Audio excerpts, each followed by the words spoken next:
Very good morning to you, Mr. McFadden. Congratulations. This must be a great morning for you. Yeah, it's great to be here, and I'm here in Kingswood, where we had a fantastic result last night, overturning a Tory majority of around 11,000, and in Wellingborough, an even bigger victory, overturning a majority of 18,500. And these results are a mark of the progress that the Labour Party has made in recent years under Keir Starmer's leadership. We're back on the pitch in a credible way.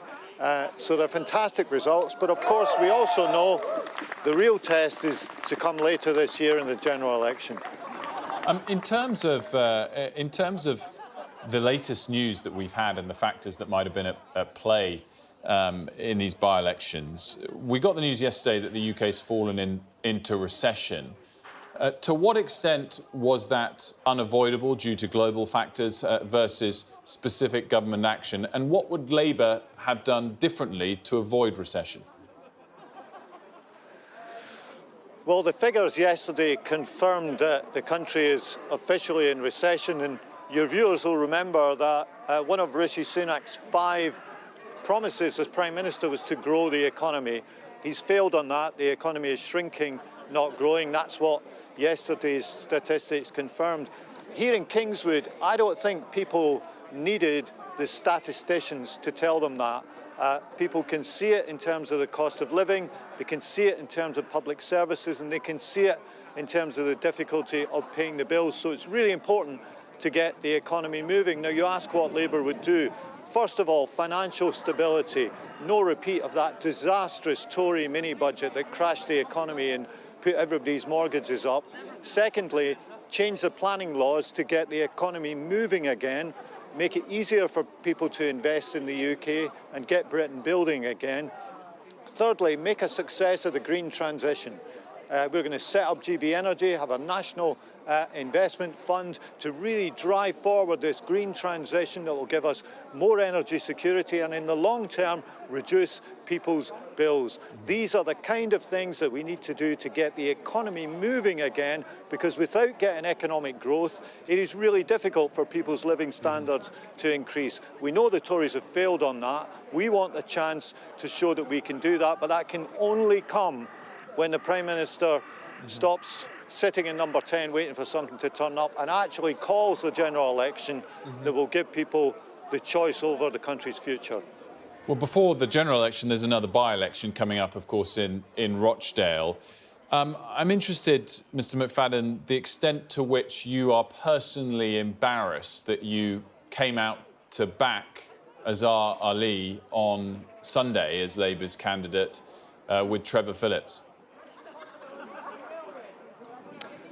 Look, we took a big decision. I've been involved in politics for a long, long time, and it's a pretty big decision to withdraw support from a candidate in a by-election after nominations have closed. And more information came to light after I gave the interview on Sunday, which meant we looked at this in the round.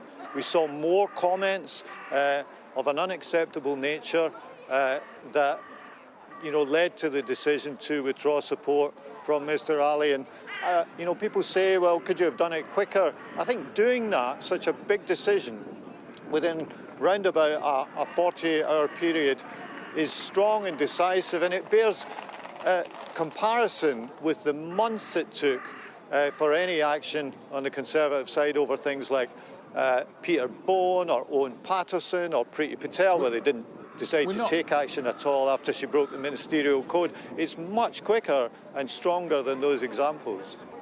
So that excuses you taking too long?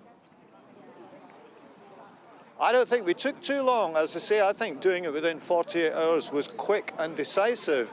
And it's something I've not seen in politics before, is a party taking forgive me, Mr. McFadden, big because you tried to withdraw use support from a candidate after nominations have closed.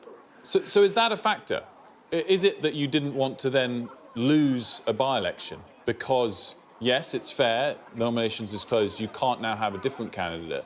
Were you putting victory ahead of principle? No, because we decided to withdraw support from him. That's what I'm saying. It's a big thing to do. It shows how seriously we took this. The very opposite. Mr. McFadden, from what that you've was just only suggested. after relentless pressure that you did that. And again, you're still trying to say you were decisive. Unequivocally, you weren't decisive initially. You sat here facing Trevor Phillips on the Sunday and you backed him. And Trevor asked you, an apology is not the same as a denial. Everybody is agreeing he said it. Presumably he thought it. Is Labour happy with a candidate who thinks that?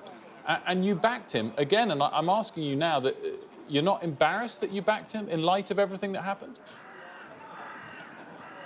More information came to light after that interview, which meant we took the decisive action to withdraw support from the candidate. And I think we did it very quickly. And it's a big thing to do, to withdraw support from a candidate after nominations have closed. And I think what it shows is this really is a changed Labour Party. And when Keir Starmer said he'd changed the Labour Party, he really meant it, and he's backed that up with action this week.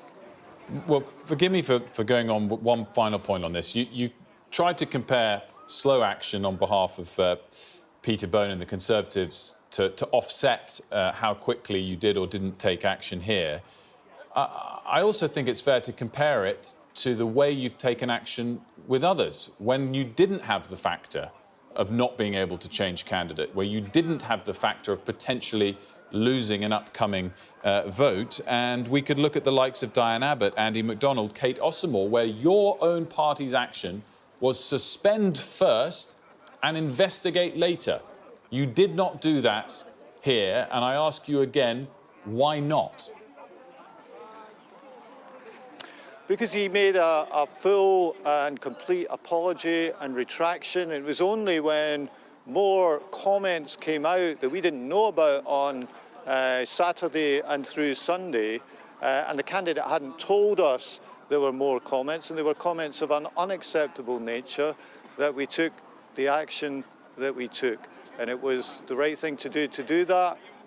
It was a decisive action to do it. And as I say, it's quite a big thing to do, to withdraw support from a candidate in that way. And I think it underlines some of the changes we've seen in the Labour Party in recent years. And they're not just over this issue, they're over the way that we talk about the economy, they're over the way that we talk about policy.